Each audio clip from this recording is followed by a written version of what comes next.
based.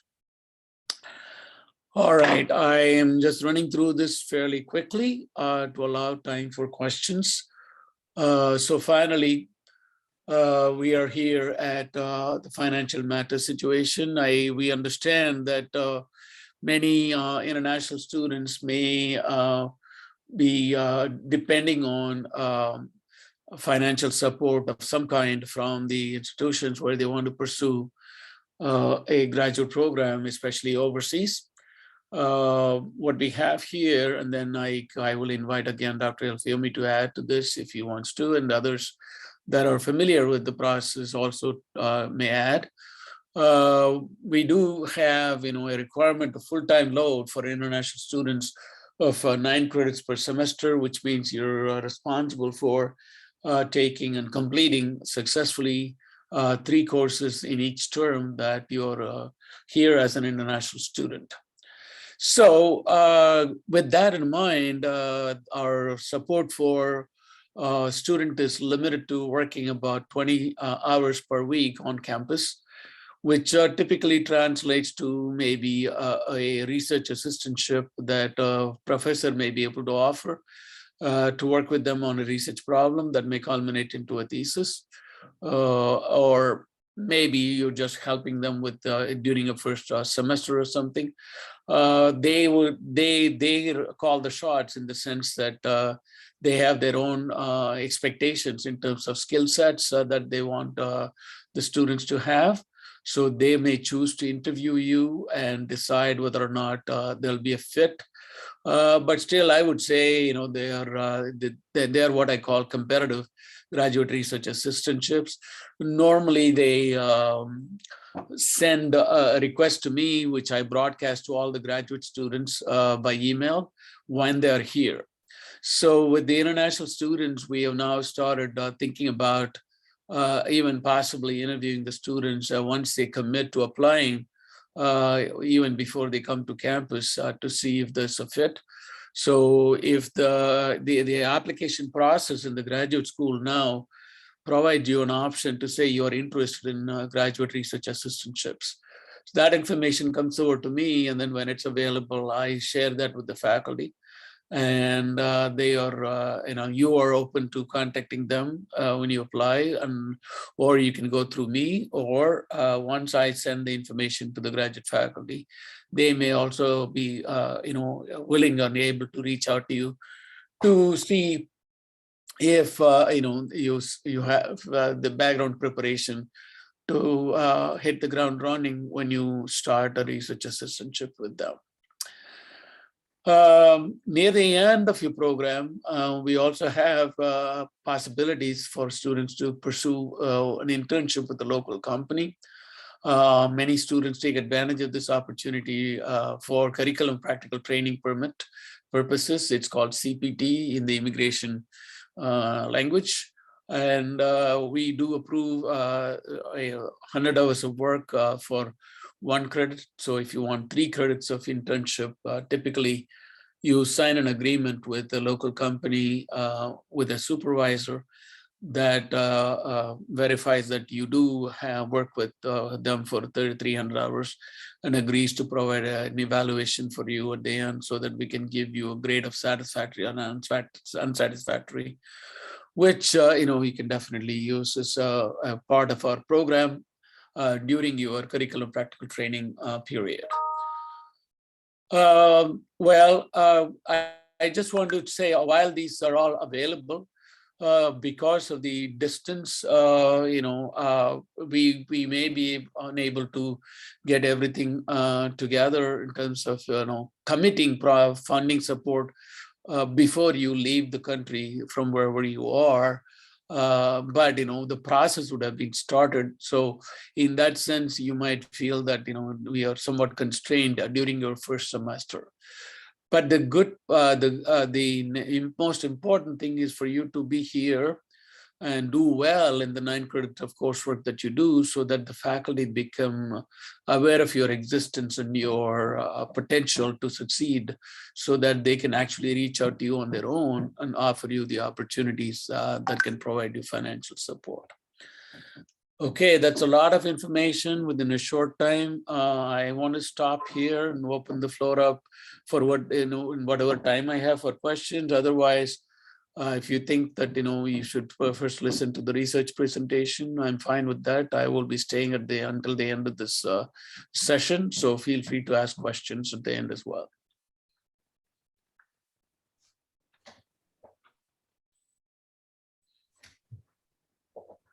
Anybody wants to add anything, please feel free. Otherwise, it's over to Dr. Damayanti.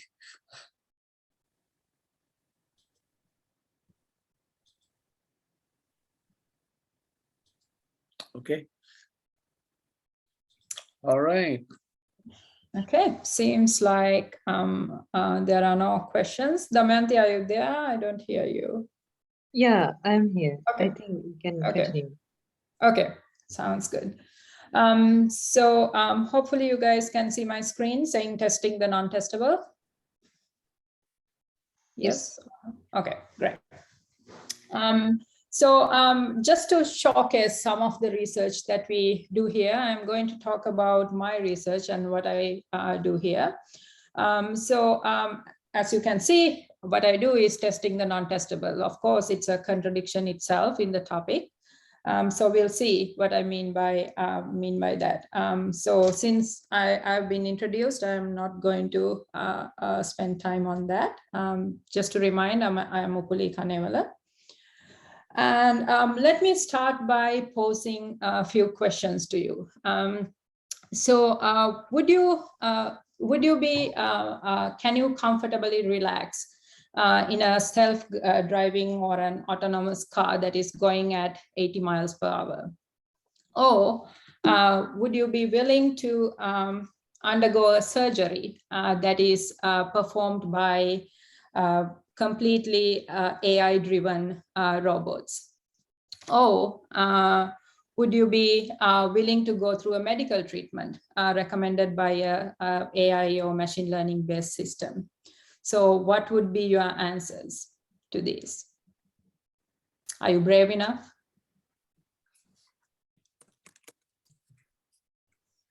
Yes. Okay. Yes, great. Thank you, Karthik. But some recent events suggest that we are not there yet.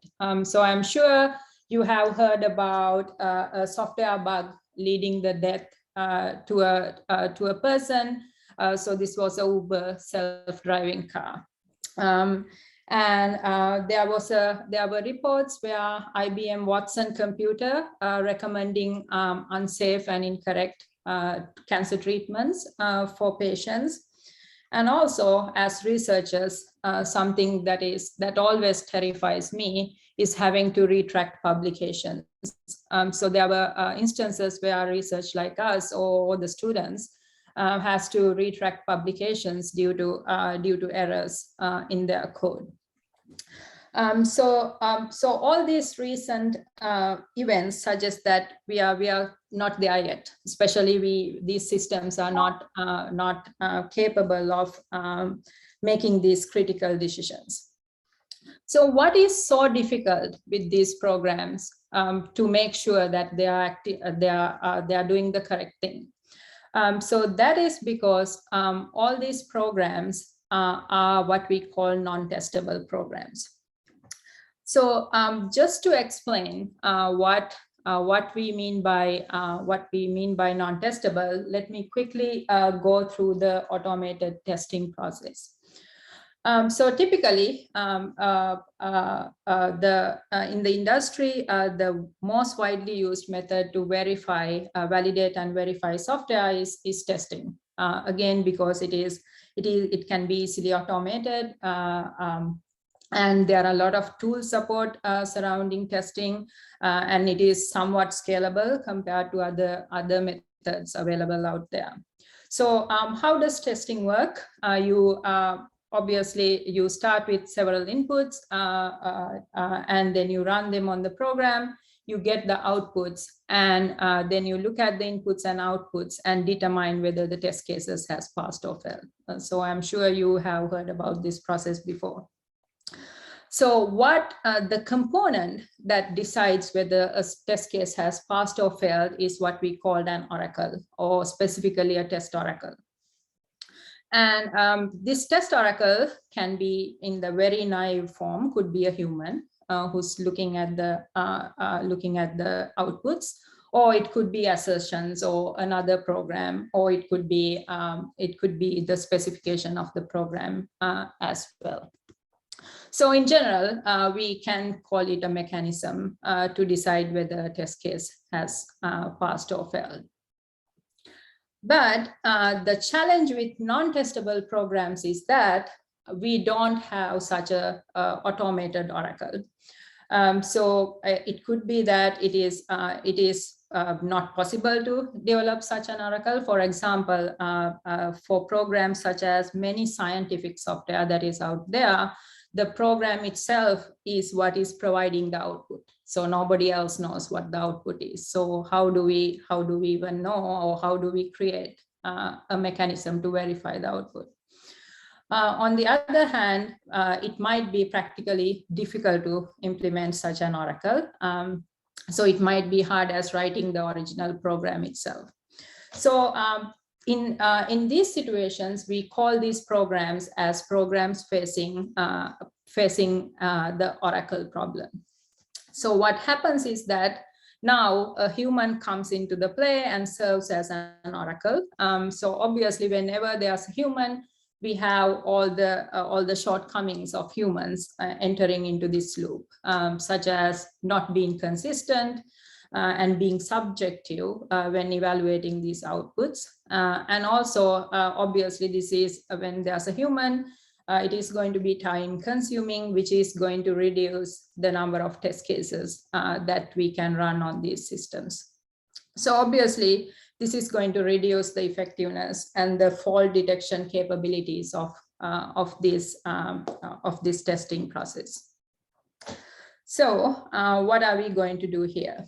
So just to give you some concrete examples, imagine a program that calculates the average of set of numbers. So it's a very simple program, but imagine that we are actually giving 2 million real numbers to this program. We get some output here, but how do we know whether this output is correct? Is the correct average value for these inputs. Similarly, another very familiar example, if you have used Flickr to find pictures, for example, if I type Oracle in Flickr, I get around 2 million results or 2 million pictures. How do I know whether these 2 million pictures are relevant to an oracle? So obviously, I'm not going to be able to go through all these 2 million pictures. It is going to take so much time. So these are two specific instances of the oracle problem. Luckily, so again, how do we verify this? Luckily, we have a very useful and practical technique called metamorphic testing that we can apply in this situation. So the idea here is very simple and very intuitive. So what we do here is that even though we might not know whether this value is correct, this individual output is correct, we can come up with relationships between several test inputs or several inputs and outputs of the program. For example, we know if this program is computing the average, we know that if we randomly permute this set of inputs, we should get a value that is pretty close, very close to this value, considering all the round off errors in real number calculations. So we can use this property and create what we call a follow-up test case. So randomly permute this list, create a follow-up test case, execute it on the program, and if we see that this is very different to the output that we have seen previously, it is going to indicate that there's a fault or a bug in the program.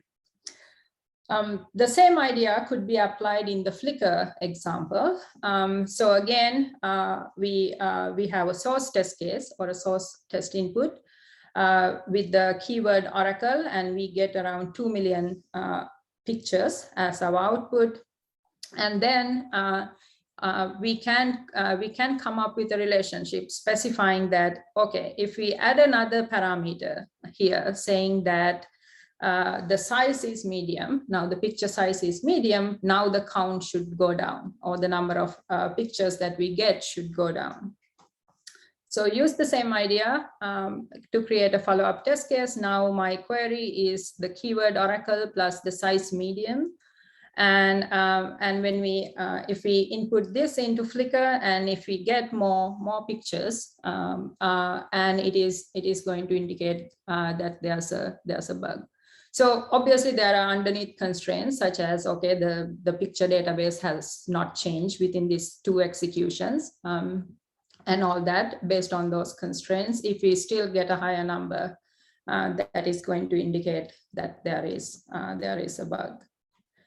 So, so this is essentially what metamorphic testing is. So pretty simple, we come up with what we call metamorphic relations that relates multiple test inputs and their outputs.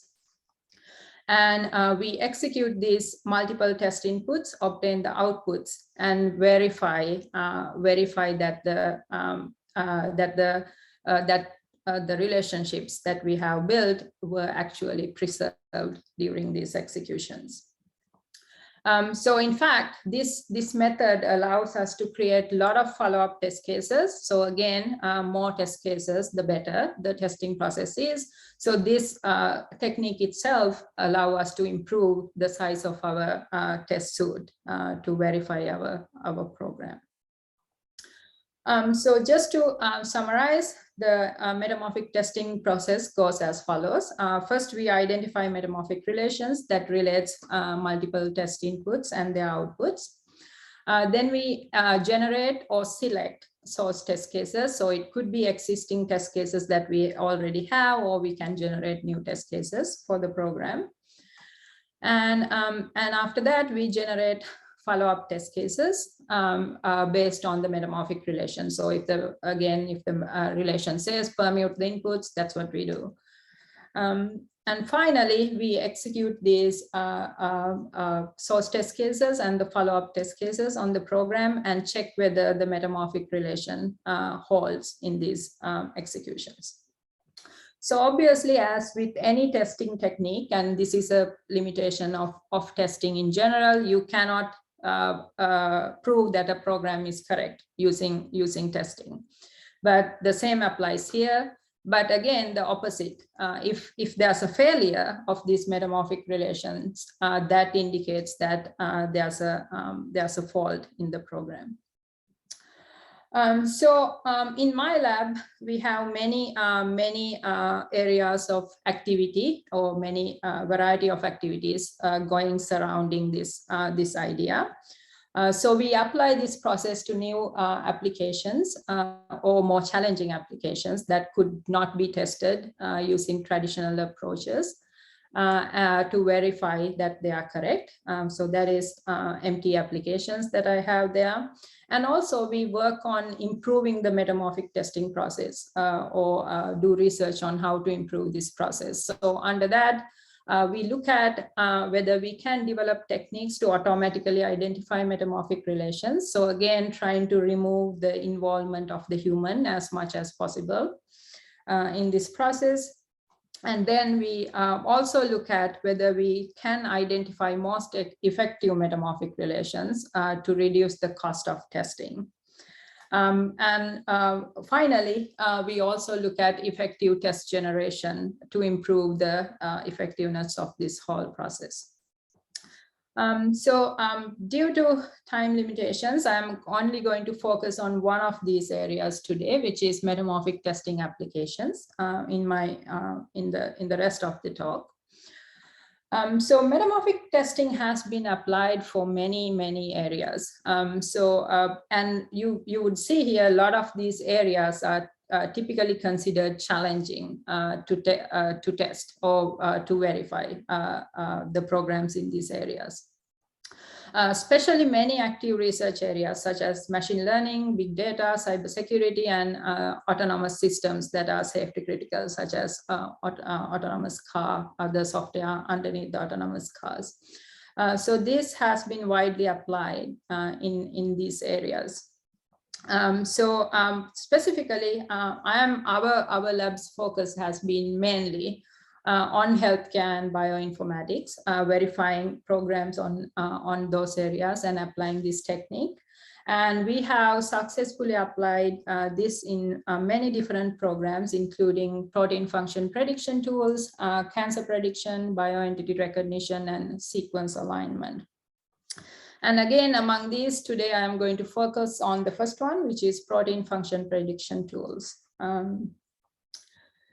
So just to give you an idea, what is a protein function prediction tool? So typically, all the proteins that we have in our body, on a species body, has functions performed by them. Experimentally verifying these functions is very resource consuming and takes a lot of time.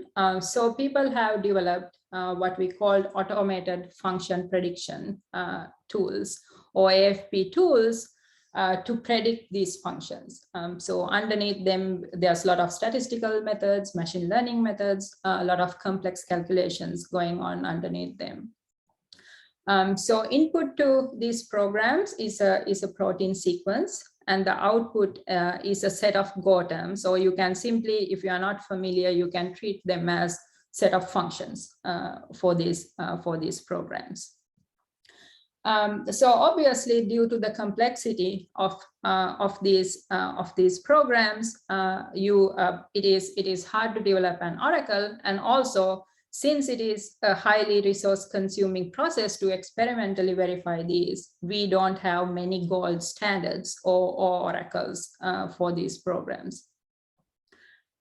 So this is a very good candidate to apply metamorphic testing. So the first step, again, is to come up with a relation, or a metamorphic relation, that relates the input to the output, or several inputs to their outputs. So the idea we used here is to use a variant, what we call a variant of a protein. So here you can see this is an example protein, and which we call the canonical sequence, or the natural form of the protein that is occurring most of the time. And then we have a variant of that. You can see a D has changed to N here in the naturally occurring variant. So what we expect is that when we supply the canonical sequence and this naturally occurring variant to these AFP tools, we expect the protein functions to change, because it's again a variant. So we expect the Go terms for the two variants to change in the AFP tools output. So this is this is one of the relations that we use for testing. So our source test case is the canonical sequence. Our follow-up test case is a naturally occurring variant of that particular canonical sequence of the protein. And we supply these to the AFP tool, and we expect set of Go terms, or the protein functions set 1 not to be equal to set 2. If it is equal, that means again there's something going on with the AFP tool.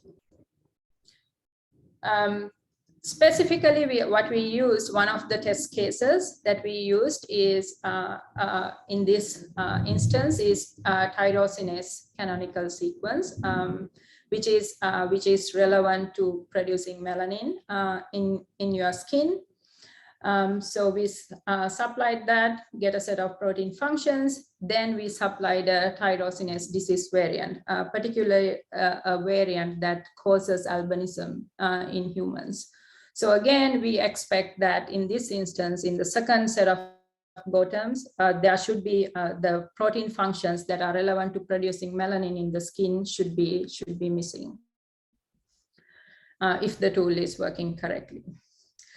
So we applied this idea and set of test cases and metamorphic relations based on this idea to a set of AFP tools that has been used in this domain for a while, and these tools have won many awards as well. They have a competition in this domain to evaluate what are the best tools. So we used 9 tools that has performed very well in this competition.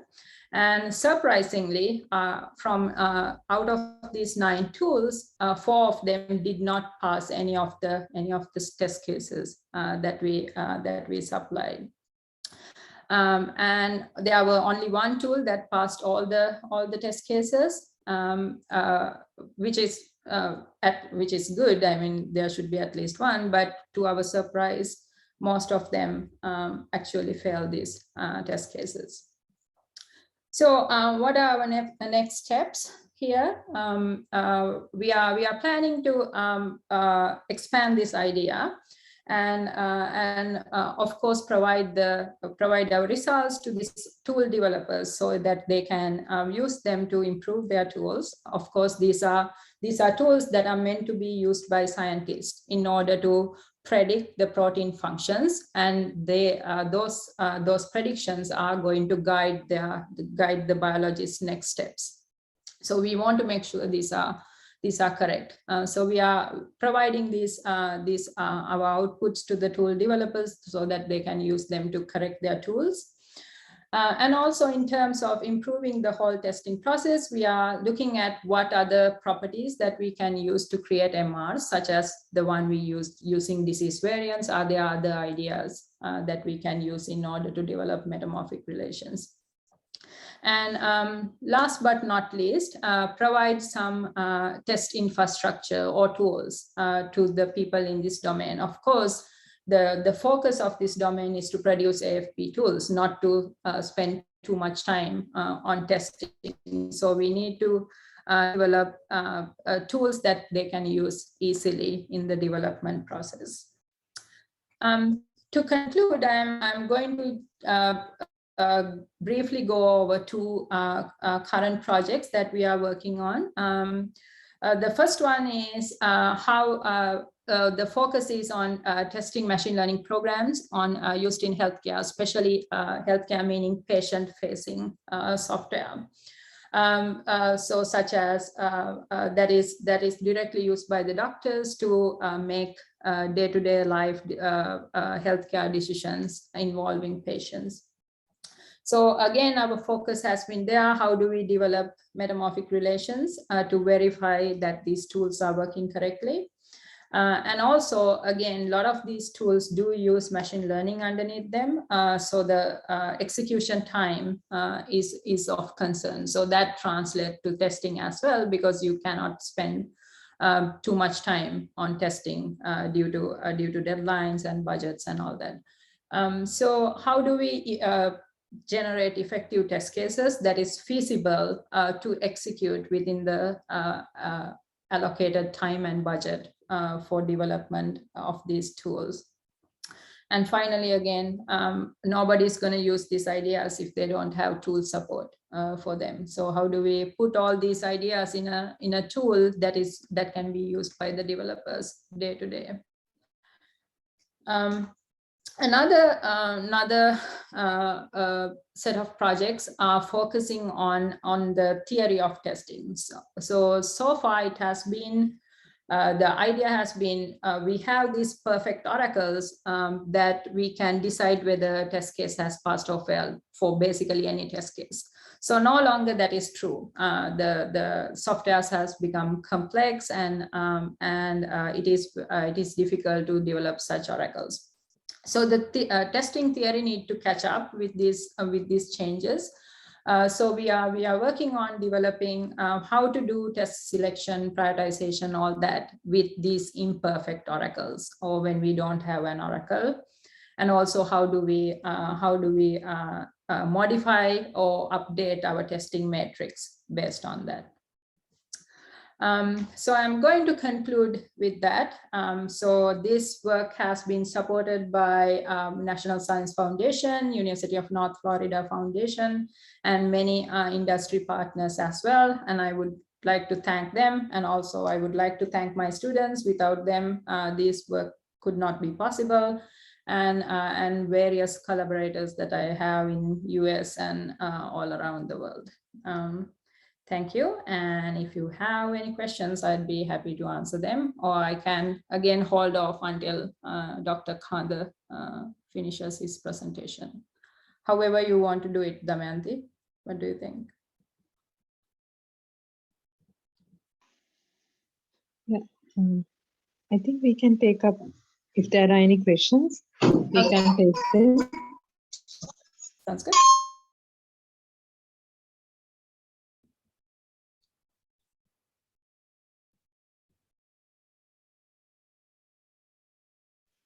Yeah, I have two questions. Sure. I was wondering the protein functions finding, metamorphic testing for protein functions, protein finding. So will that be a species specific task in that case? And what sort of species you were looking at? Yes. So in fact, obviously the example that we used is with the humans, and we used some with yeast as well. So yeah, the test cases are species specific, and in fact, these tools, some of these tools do have limitations, saying that okay, this tool is meant to be used with these species. Yes. Mm-hmm. And the other thing is, I think when it comes to clinical applications and machine learning, another area is that we are looking at explainable machine learning, explainable methods. So I compare to metamorphic testing, or how do they compare, or what would be more effective as per your? Yeah, so there's, I mean, what I focus here is the correctness. So there are many aspects to a program, right? One aspect is correctness, the functional correctness, whether it is the output is functionally correct. Then there's performance metrics that we can test and verify on. And nowadays, the explainability. So that is definitely an area of interest, especially the metamorphic relations has a good way of doing it. For example, let me give you an example specific to machine learning and supervised learning. So typically, if we assume that, let's say we have a training set and set of attributes, with supervised learning, we assume that the order in which the attributes are supplied should not matter usually. But depending on the machine learning algorithm that you use underneath, this might be not true. And metamorphic testing actually leads to, so testing with these properties actually lead to finding these things or issues that otherwise could have been missed or could have been explained why this is behaving this way. So it is an interesting area that is catching up, and I've seen some of my colleagues going in that direction as well. So yes. The simple answer is metamorphic testing can provide a very interesting way to explain what is going underneath. Right, thank you. Any other questions? Okay, then I'll let Dr. Indika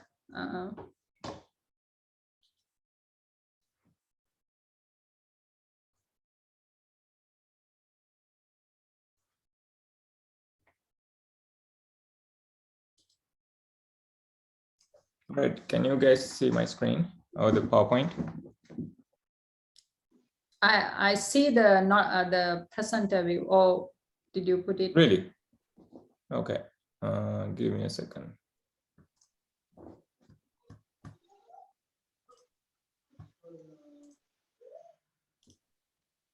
All right, so right now I'm sharing my full screen, so you should be seeing. Okay, I think you this. didn't play the presentation. Yeah. Now you can see it, right? Yeah. Okay. All right. So especially because of the time, I will skip this slide. But as you know, I'm Indika Kahanda. I joined UNF in 2020 in the middle of the pandemic.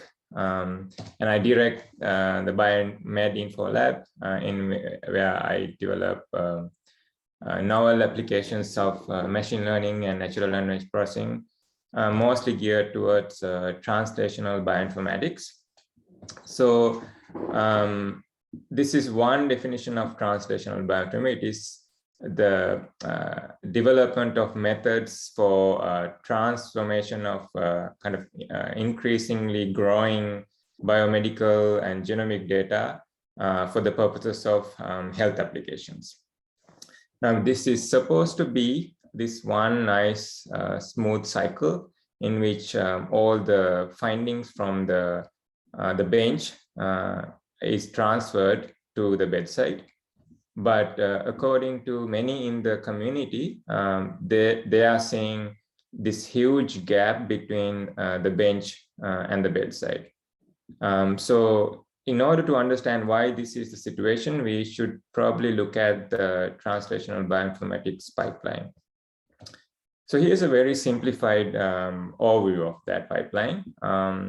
You could think that scientists or clinicians generate biological or clinical evidence either in wet lab or with clinical studies, and then they publish their findings as articles or literature. And then there's a separate group of people called biocurators who actually go through these articles, extract the most relevant information, and store them in so-called knowledge bases that then can be accessed by others, such as physicians and many other researchers for their own downstream applications. But in general, there are several bottlenecks, but one of the major bottlenecks in this pipeline is here, which is essentially the gap between actually the time it takes for a biocurator to go through the literature and transfer that knowledge to a knowledge base. And one of the main reasons is still, even to this day, this biocuration process is manual, meaning they would actually scan through, read through these articles manually without help of any tools. And in fact, they could, depending on the subject matter, they could end up spending hours on a single paper. But it's well known that the rate of publication is actually exponentially growing.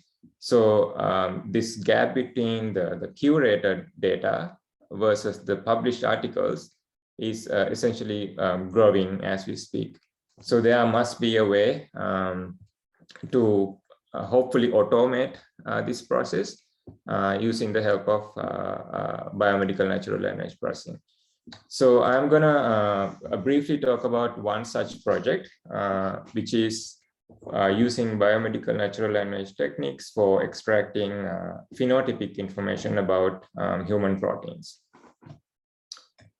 So a phenotype is essentially a deviation from normal morphology, physiology, or behavior.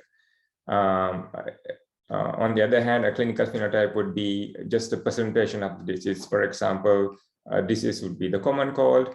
A phenotype would be runny nose. Very simple example.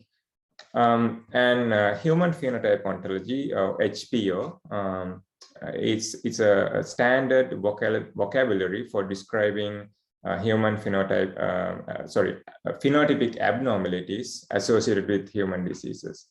And it contains thousands of terms describing these phenotypes. And these terms are structurally organized as a DAG, or a directed acyclic graph. And in a part of it is shown here. So there's an official HPO database, which actually contains annotations of HPO terms to many different proteins. This database actually contains more than 100,000 annotations. For example, if you consider the well-known APP protein, amyloid beta precursor protein, which is known to be associated with Alzheimer's disease. And if you go to their database and look for this, you see these HPO terms annotated to APP. Terms like Alzheimer's disease, stroke, involuntary movements, etc. However, there's a growing problem, as I mentioned earlier. Just like any other knowledge base, even the HPO database is incomplete. And that incompleteness also keeps growing due to the fact that manual biocuration takes so much time. So, and therefore, even the HPO official database contains annotations only for a fraction of non-human proteins. So this is going to be a problem for many different downstream applications. And obviously, more and more training more and more curators to do this manually is not going to solve this. So what we are doing is we are trying to explore the feasibility of developing computational tools to see whether we can expedite this project, at least expedite this process. And one of the recent tools that we developed is a deep semi-supervised ensemble framework for doing just this. And we call it PP-PRED-SS, which stands for Protein Phenotype Predictor based on semi-supervised learning. And this work was recently published in BMC Bioinformatics Journal. This general problem falls into the area of relation extraction from text. And the earliest methods, maybe 20 years ago, was just using co-occurrence of different entities, essentially looking for short spans of text in which different entities appear very closely together, and using those counts and statistics to come up with different confidences for the different relations that they are interested in. And then after a while, researchers started developing these so-called rule-based methods in which they actually talk to a biologist or some domain expert to come up with a bunch of rules, something like a set of if-then rules that would help define a relation. But more recently, machine learning methods and deep learning methods have been successful in the general field of relation extraction. With respect to this particular problem, which is to extract human relationship between proteins and phenotypes, our lab developed a method called PP-PRED, which is just based on traditional machine learning models. And then later we improved that model to incorporate several deep learning models that involved RNNs and CNNs at the time, which was the deep PP-PRED.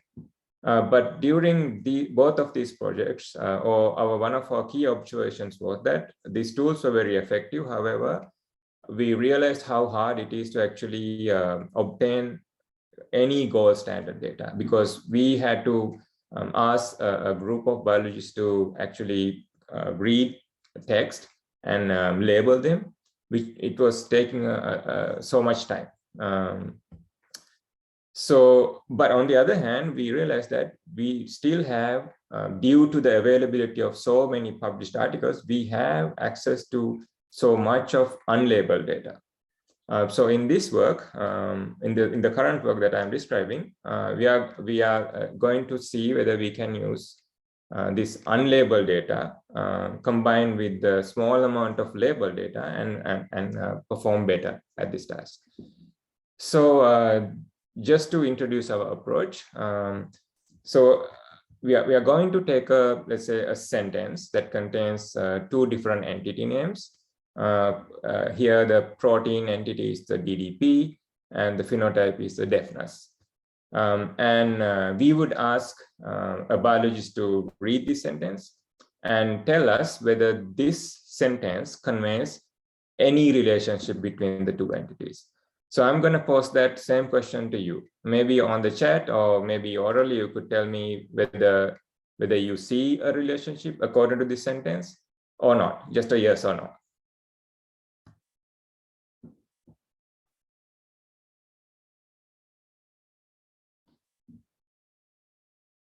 I know that many of you do not have a formal biology background, but only requirement is to read this sentence and tell me whether there is a relationship or not.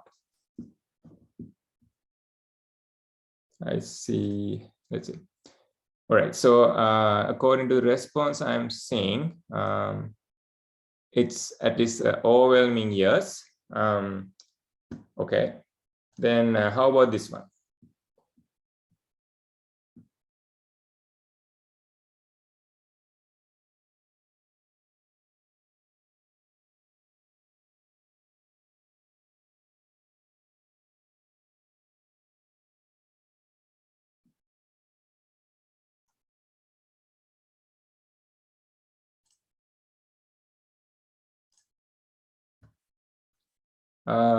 So somebody suggesting yes, but I would argue that the first one clearly shows a relationship. Even for a person without any biology background, just after reading the sentence, they may say, okay, this is a sentence that conveys a valid relationship. So we call in this in our study we call that a good co-mention. Co-mention is essentially a co-occurrence of two different entities within a short span of text, like a sentence. But the second one is actually a bad co-mention because it uses the word may. So there's no real information here. Just because the two entities are mentioned together, it really doesn't convey a relationship. There could be a relationship. However, this sentence is probably not a good evidence. It's a bad co-mention for our work. So our idea is this. We should be able to develop a tool that takes a sentence or a short span of text and then provide a confidence score suggesting whether it's a good co-mention or not. So eventually what we wanted was a function that takes some high-level representation of the text and would provide, let's say, 1 if there is a relationship, 0 otherwise. So a typical binary classification problem, so to speak.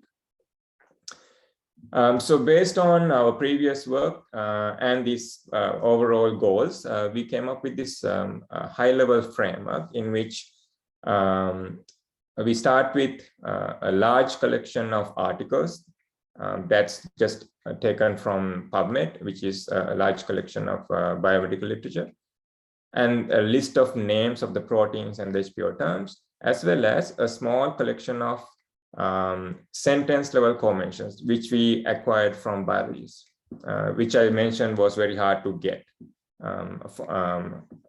annotated. And this part of this framework is essentially another zoomed in here, which is a pipeline that takes millions of articles and abstracts, tokenizes them, breaks them into paragraphs and sentences, and then recognizes, using existing tools, recognizes protein names and HPO terms. And these co-mentions, the extracted co-mentions, now notice that these are unlabeled co-mentions, like the two examples I showed you, but without any labels. They are fed into here, and then using the label data, we still develop a supervised model. We used, I believe, BERT-based model as our supervised model. And using the supervised model, we make predictions on these large collection of unlabeled co-mentions. And then we pick a subset of high confidence predictions, and we add to our label data, making it a sort of expanded data, knowing that it contains some noise. However, now it's large enough so that it could be fed into data-hungry deep learning methods like RNNs and CNNs. At which point we combine these various techniques through ensemble learning. So, and we call this PP-PRED-SS, and we compare that to several baselines. First two being the PP-PRED and the DP-PRED I mentioned earlier. And the third one being S3VM, which is essentially a state-of-the-art semi-supervised classifier, which is a general purpose classifier, but we essentially adapted that for this particular problem. And what we noticed was that with respect to F1, this proposed tool provided a significant improvement. Largely thanks to because it was able to maintain both high levels of recall as well as precision. On top of that, we also carried out two case studies, which is first one being what we call the EC case study for the pair BRCA2 and breast cancer. This is a well-known relationship, and there are many studies out there that verifies this. Second study is what we call the challenging study. This is not so well known. There are very few studies, if that, that talks about the relationship between LMP7 and hepatitis. So what we did was we asked a group of biologists to do whatever they needed or use their own means to find information about these pairs of entities. What we found was for the EC case, which is the BRCA and breast cancer, they ended up figuring things out. Some of them used Google, some of them used PubMed or general purpose search engines. And they were able to find these relationships within 1 minute, which is reasonable. However, obviously our tool provides results almost instantaneously. But maybe more interestingly, for that more challenging method, we found that they ended up spending increasingly large amounts of time compared to the original case. But again, our tool can provide that information instantaneously almost. So overall, we conclude that PP-PRED-SS does what it's supposed to do, and ideally could be used by either biocurators or researchers for expediting either the biocuration or day-to-day research. So just to summarize, PP-PRED-SS is essentially a combination of semi-supervised learning, deep learning, all wrapped up into one, but it helps make use of a large collection of unlabeled data with a small amount of labeled data. And in theory, this framework is should be applicable for any problem that has these properties. In the future, we would want to improve our entity recognition tools. We noticed that some of them had content errors, and we noticed that those errors propagated into our final predictions. We would like to try using BioBERT instead of BERT, because BioBERT is obviously customized for biomedical literature, and we expect it to have an impact on the performance. And we also want to try things like using other spans of text other than the sentence level, as well as applying this framework on other ontologies like gene ontology. So just to, I guess, wrap up, here are some of the other projects. I will not go into detail, but they are mostly related to bioinformatics or biomedical informatics. But there's this one project, automated short answer grading, which is also an NSF-funded project, which is essentially applying NLP techniques for grading student answers and providing feedback. So if anybody is interested, you can ask me later. But because of the time, I'm gonna just conclude by thanking all my collaborators, students, as well as external collaborators. And I just wanted to show this picture. This is my current group of students, and I bet some of you might recognize this guy. He's Rusiru, who's, I believe, a final year student working on industrial training. And right now he's also working with me as a remote intern. So if somebody is interested in talking more about that, obviously you can email me or talk to me later. So with that, I'll stop and probably maybe take some questions as well. It's time for the Q&A. If you have any question, feel free to unmute yourself and ask questions, and you can also put your questions into the chat.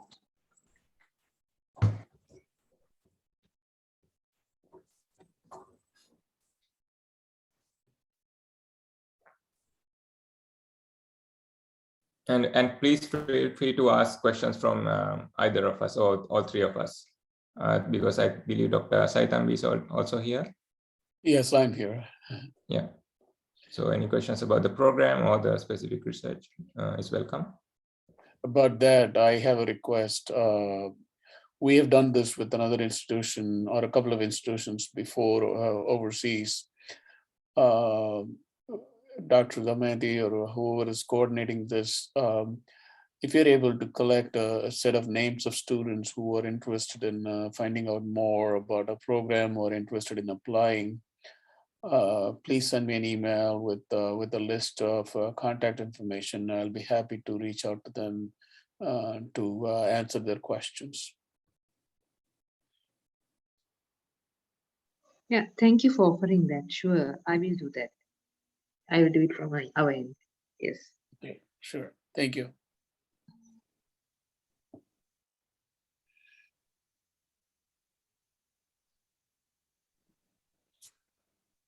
So in the meantime, I would say, obviously we still have like a lot of fun memories of our time over there, which was, I believe, 15 years ago, or maybe 15 plus years ago. And I believe one of our mentors is on the call, Dr. Ragel, at least I saw him earlier. If you're there, Dr. Ragel, I just wanted to say hi.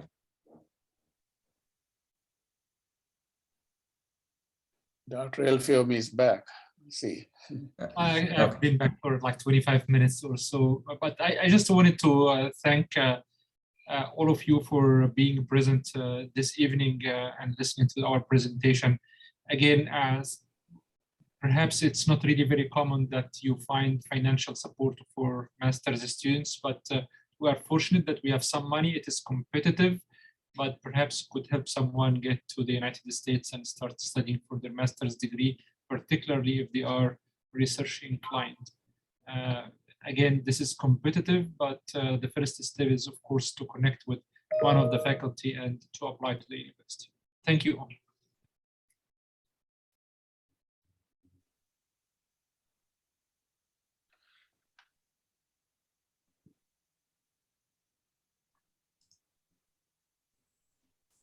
Okay. I'm gonna have to drop off again. I have at 10 o'clock. Yeah, it's almost time. Yeah, for me too. But he has a question here.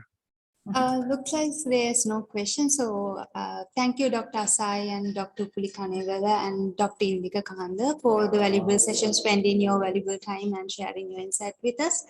So thank you all the members of School of Computing who have joined today, and we can wind up the session for today. Thank you everyone for joining. Have a good night.